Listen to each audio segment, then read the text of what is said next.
Yesterday I have explained 11th problem, now 12th problem. On the basis of the following information, ascertain outstanding claims on 31st March 2003. Second one, claim charged to revenue account for the year 2003. Particulars of claims intimated, admitted and paid are as under.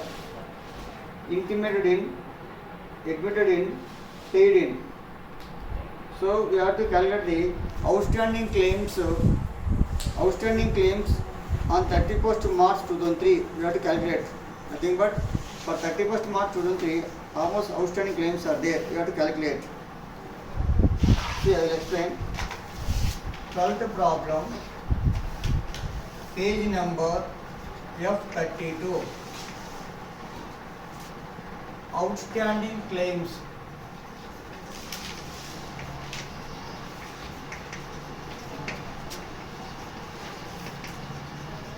Outstanding claims on 31st March 2003.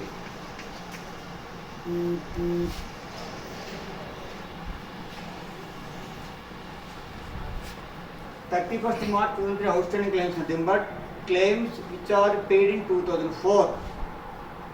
2004 paid in claims, outstanding claims for 31st March 2003. See here, paid in 2004. Claims paid in 2004. Which amounts to 1,50,000 rupees. He paid in 2004 nothing but he couldn't pay in 2003. That's why for 2003 these are all outstanding.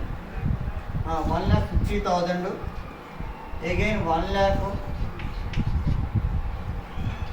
2,50,000. 2004 claims paid in 2004. 1,80,000.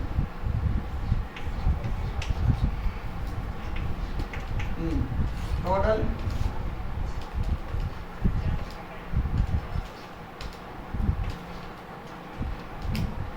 6,80,000. That is answer. Now, important problem but confusion. Claim charged to revenue account for the year 2003. Second question is this. Claims charged to revenue account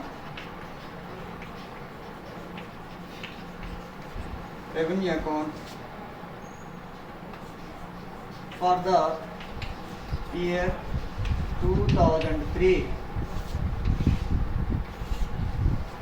Nothing but claims which are intimated in 2003. So we are in 2003. So which are intimated in 2003, those are claim charged to revenue account. So what are those claims intimated in 2003? See here 2003 intimated 5 lakhs rupees. First line 2003. Last three amounts 2003 intimated in 2,50,000.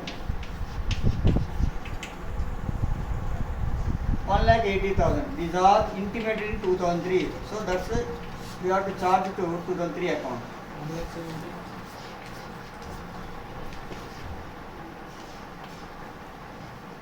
9,30,000. See that answer? Yes. Correct. So that's all. 12th problem. Now 13th problem. See here. See the textbook. 13th problem. A life assurance company got its valuation made once in every 2 years. The life assurance fund on 31st March 2004 amounted to 41,92,000. before providing for 32,000 rupees for the shareholders dividend for the year. Its actual valuation on 31st March 2004 disclosed a net liability of 40 lakhs 40,000 rupees under the assurance and annuity contracts. An interim bonus of 40,000 was paid to the policy holders during the year ending 31st March 2004. Prepare statement showing the amount now available as bonus to policy holders. So it is very different problem. So the insurance company, every they cannot get the profit because of one policy period is 10 years or 15 years or 20 years like that. That's why every year you cannot get the exactly surplus amounts, exactly profit amount.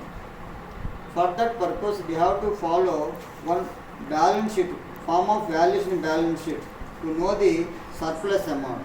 So in page number 10, see page number F10.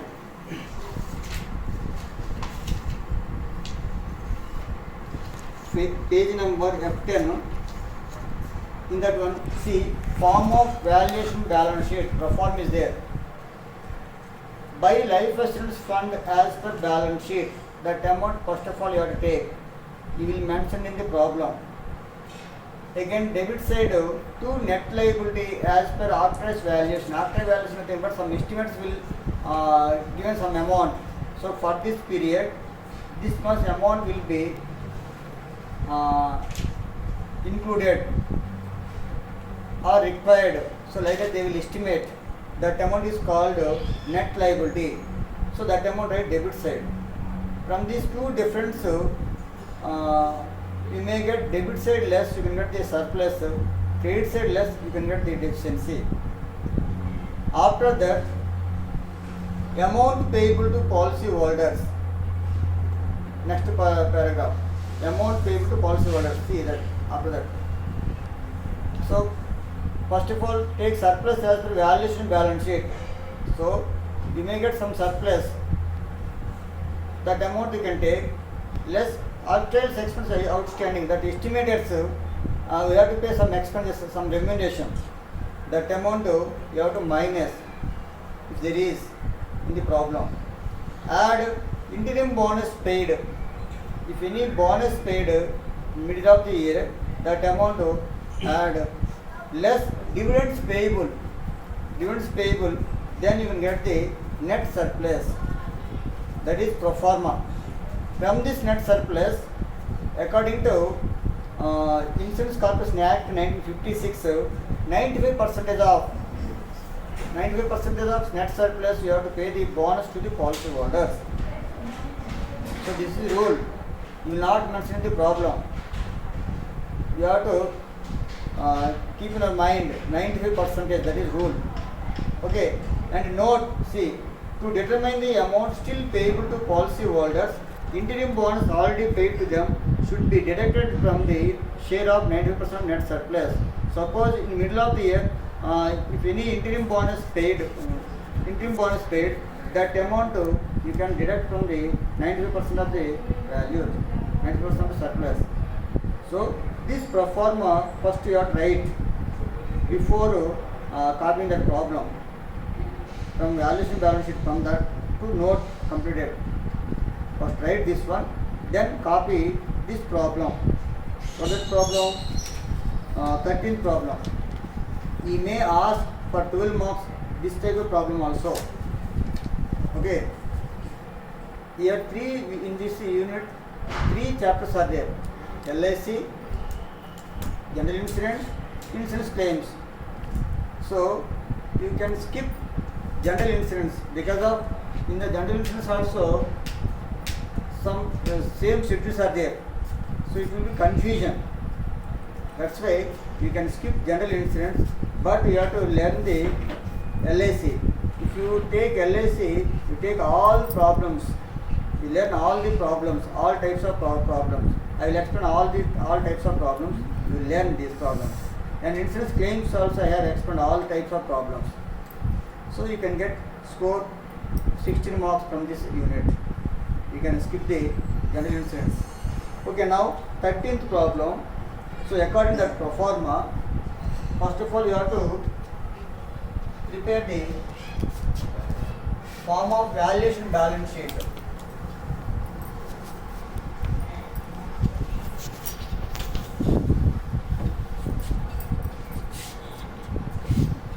Thirteenth problem.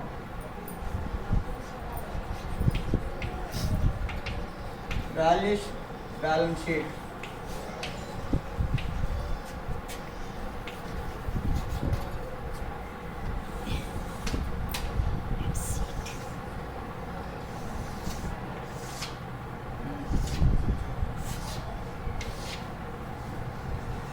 But this is balance sheet, but don't you have to write DRCR because of its motive is to note the surplus or deficiency. That's why you can write DRCR, particulars not liabilities, particulars amount, and 2 bys also you can write by life assurance fund. According to pro forma I am writing life assurance fund. How much he has given life assurance fund, can you tell? See, second line, the life assurance fund on 31st March 2004 amounted to 41,92,000. So that is 41,92,000 life assurance fund. Here, according to pro forma, net liability also he mentioned in this problem 40,40,000 rupees. 40,40,000. Now, if you get debit side less, so you can write surplus. Credit side less, you can get the deficiency. So, which side is more? Credit side is more. Nothing but you are getting surplus. 41,92,000.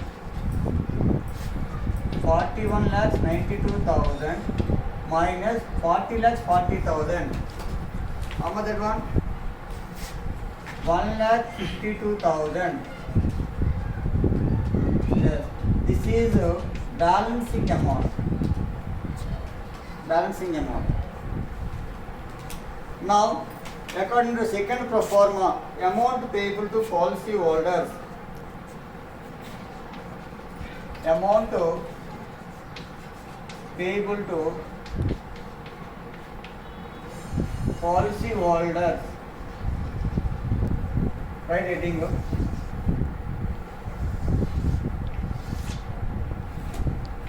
Particular amount. First, surplus as per valuation balance sheet. Take here. Surplus as per valuation balance sheet.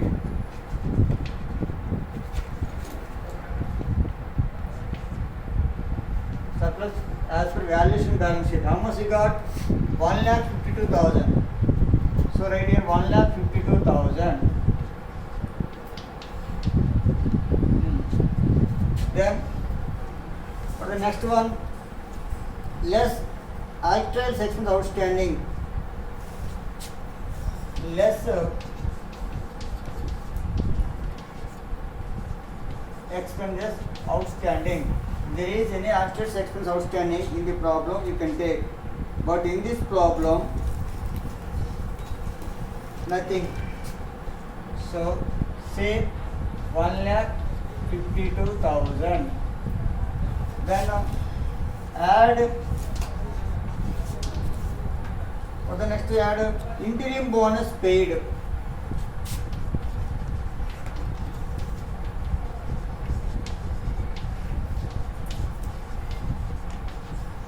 Interim bonus paid. See here, 40,000 rupees. Last but not one line. An interim bonus of 40,000 was paid to the policy holders. So take 40,000 rupees.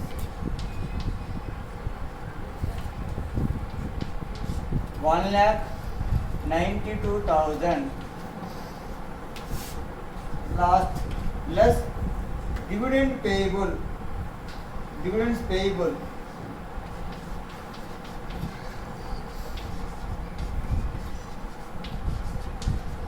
Dividends payable, how much amount as mentioned here? 32,000. See, third line. Before providing for 32,000 for the shareholders dividend for the year, so that 32,000 minus.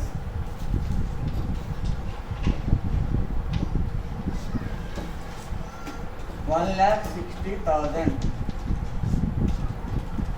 That is called net surplus.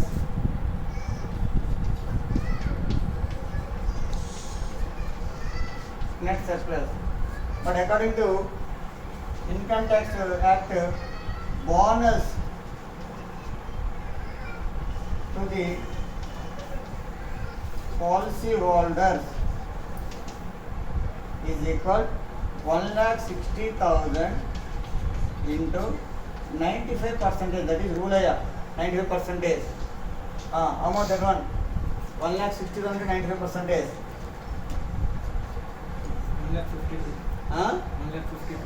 1,52,000. But if any interim bonus paid, I mentioned note. In that note, according to that note, if interim bonus paid, that amount again deduct. Already it added. So that's why less interim bonus paid. Nothing but see, actually you have to pay 1,52,000 total bonus here. But in the middle of the year, we paid how much? Bonus 40,000 rupees. Then we have to pay remaining amount still we have to pay. That's a minus 1,12,000 rupees. That is the answer. See that answer? Correct. So this is one type of problem. Tomorrow, 14th, 15th, another type problems I will explain. Okay.